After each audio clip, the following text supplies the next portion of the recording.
Thanks, Megan.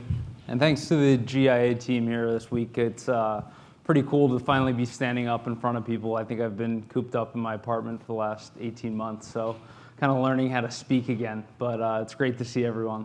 So I just want to go through a quick overview of ForMotiv, who we are, some of the use cases that we work with our carriers, and then we'd love to talk to any carriers interested more in behavioral intelligence in general. But just a quick background, we're a 3-year-old startup. We're based out of Philadelphia. As Megan mentioned, we're a team of 20 now. And we're really focused on providing our carriers with a new behavioral data source to make better underwriting decisions with increased conversions and reduced risk. So if you imagine a typical scenario where you're filling out a policy, let's call it an auto policy maybe, and as the carrier, you have certain tools at your disposal, right? You have things like, Google Analytics of the world. What are the marketing campaigns that landed you or your customer on your digital application? You have basic heat mapping tools that show the likelihood or some of the high-level heat maps of where customers are falling off or where customers are struggling throughout the workflow. And then you have other tools that happen really after the submittal process, which would be the Experians, the Equifax of the world, which will show risk appetite and creditworthiness to the end user. But there's really a gap that we've set out to solve, and that's how the end user is behaving during the submittal of the application, right? And that's really where we come in, is looking at what we call the end user's digital body language in order to make predictions about future outcomes, right? So we're looking at all of the end user intent data that makes up things like your micro interactions during an application.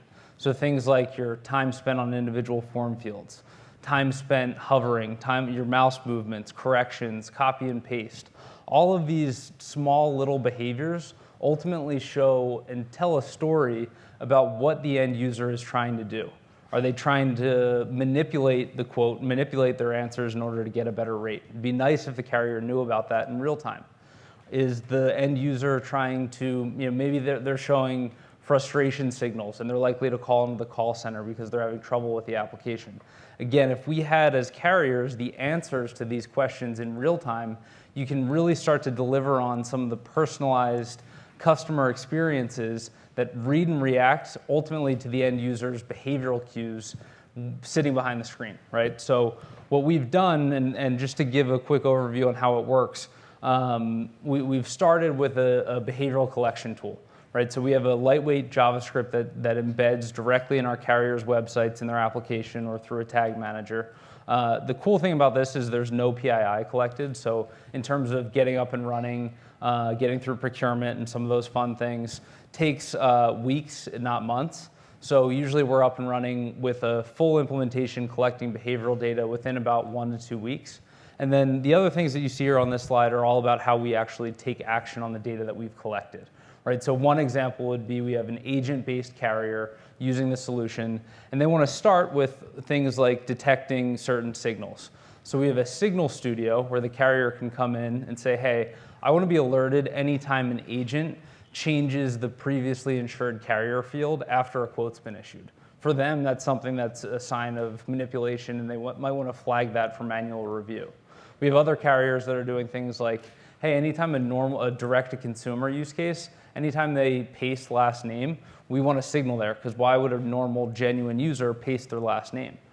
And then moving into some of the more interesting and complex things on the modeling front. So this is where our carriers are actually enabling real-time behavioral models that our team has built in conjunction with the carrier's data science team in order to actively score an end user on a couple use cases that we'll talk about in a minute.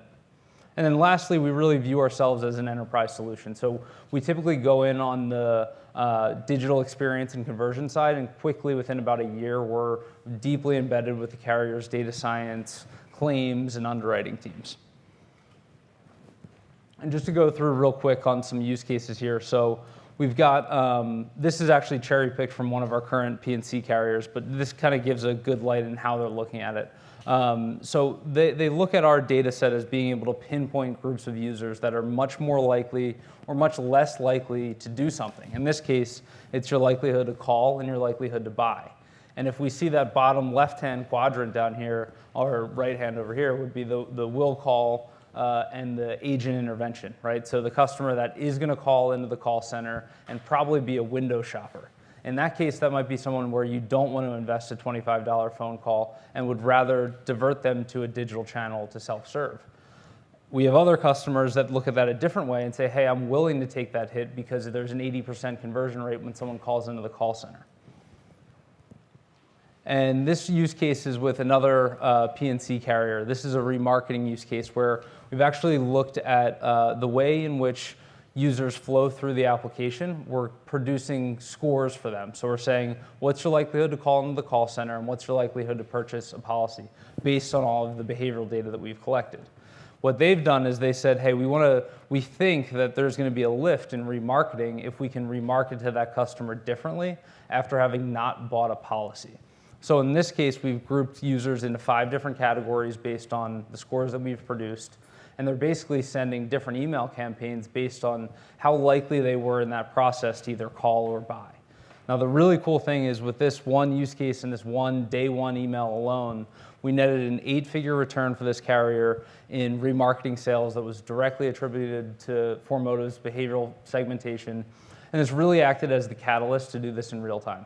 So we've moved from a retroactive day one email campaign to now we're actually getting an API call from this carrier before the quote's issued, where they're able to see a ForMotiv score and change the quote accordingly to either get you to call into the call center, speak with someone through a chat, or change the content in order to get you to convert.